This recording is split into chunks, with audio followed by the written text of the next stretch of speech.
Social media അല്ല, മുഖ്യമന്ത്രിയെ തീരുമാനിക്കേണ്ടത് പാർട്ടി. ബെന്നി ബെഹനാൻ. കോൺഗ്രസിലെ മുഖ്യമന്ത്രി മോഹികൾക്കെതിരെ മുതിർന്ന നേതാവും എംപിയുമായ ബെന്നി ബെഹനാൻ. നിയമസഭാ തെരഞ്ഞെടുപ്പ് ഫലം വരുന്നതിനു മുമ്പേ മുഖ്യമന്ത്രി പദത്തെ ചൊല്ലിയുള്ള തർക്കങ്ങൾ വേദനാജനകമാണ്. നേതൃത്വത്തിന്റെ തീരുമാനം വരെ കാത്തിരിക്കുകയാണ് നേതാക്കൾ വേണ്ടതെന്ന് ബെന്നി ബെഹനാൻ മാധ്യമങ്ങളോട് പറഞ്ഞു. കോൺഗ്രസിലെ തെറ്റായ പ്രവണത ചൂണ്ടിക്കാട്ടി ദേശീയ അധ്യക്ഷൻ മല്ലികാർജുൻ ഖാർഗെയ്ക്ക് ബെന്നി ബെഹനാൻ കത്തയക്കുകയും ചെയ്തു. നിയമസഭാ തെരഞ്ഞെടുപ്പിന് പിന്നാലെ UDFും കോൺഗ്രസും വലിയ വിജയപ്രതീക്ഷയിലാണ്. ആ പ്രതീക്ഷ നിലനിൽക്കെ മുഖ്യമന്ത്രി പദത്തിനായുള്ള അവകാശവാദം സാമൂഹിക മാധ്യമങ്ങളിൽ ഉൾപ്പെടെ നിലനിൽക്കുന്നു. ഇത്തരമൊരു പ്രവണത മുൻകാലത്തുണ്ടായിരുന്നില്ല.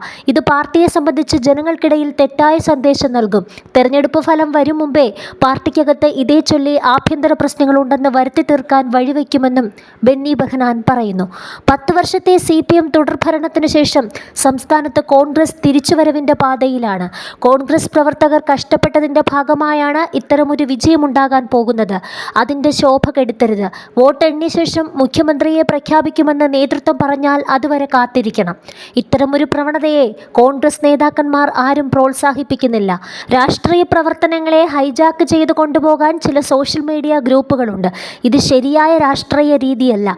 എങ്ങനെയാണ് വിജയമുണ്ടായതെന്ന് മനസ്സിലാക്കാത്തവരാണ് ഇതിന് പിന്നിലെന്നും ബെന്നി ബെഹനാൻ പറഞ്ഞു. സോഷ്യൽ മീഡിയ മുഖേനയല്ല, പാർട്ടിയാണ് മുഖ്യമന്ത്രിയെ തീരുമാനിക്കേണ്ടത്. ദിവസങ്ങളായി നടന്നുകൊണ്ടിരിക്കുന്ന ഇത്തരം നീക്കങ്ങൾ അവസാനിപ്പിക്കാനുള്ള ശ്രമം നേതൃത്വത്തിന്റെ ഭാഗത്തു നിന്ന് ഉണ്ടാകാതെ വന്നപ്പോഴാണ് കോൺഗ്രസ് ഹൈക്കമാൻഡിന് കത്ത് നൽകിയതെന്നും ബെന്നി ബെഹനാൻ വ്യക്തമാക്കി.